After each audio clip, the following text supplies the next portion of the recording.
All right, so no deal for Saquon Barkley, Tony Pollard, and Josh Jacobs in terms of extensions. The deadline came and went at 4 p.m. Eastern time today. So all three guys are going to play on the franchise tag, which is just a little bit over $10 million for one season.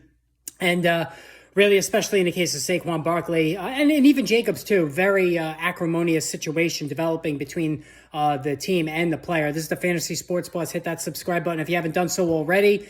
Preseason games approaching quickly, so make sure you get in on all the fun, because there's going to be a lot of live streams and videos coming at you hot and heavy the next couple of weeks. Now, in terms of what my view is of the situation with all three of these guys, ultimately, you're hearing reports, at least from Saquon Barkley's camp, that he may be willing to sit out games to start the season. I think that's just a bunch of baloney. All three guys are going to play. Le'Veon Bell tried this, and it was an absolute, utter disaster. Lost a year of his prime, and then he was completely shot when he came back with the New York Jets.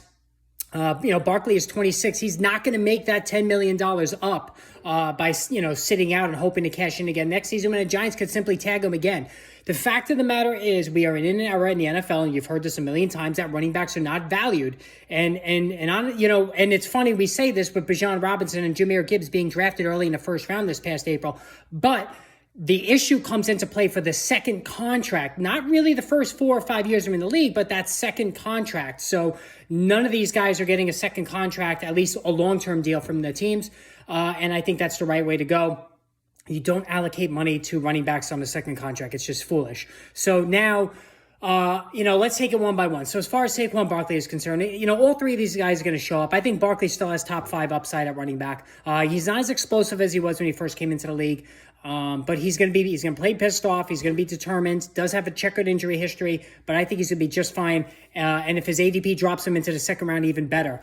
Now, Josh Jacobs, Josh McDaniels ran him into the ground last year. He's going to run him into the ground again this season. There's nobody behind him. Zamir White looked overmatched as a rookie, doesn't catch the ball. Josh Jacobs, this is going to be a run-heavy offense.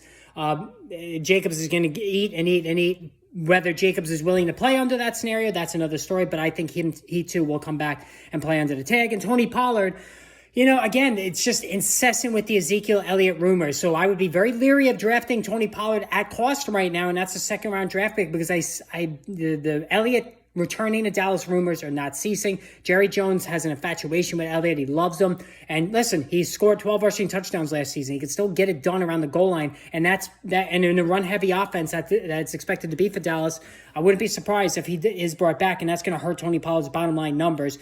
Still, he would be a low-end running back 1 in PPR leagues, but would drop to 2 in standard leagues. So that's my take on the three situations here, running back.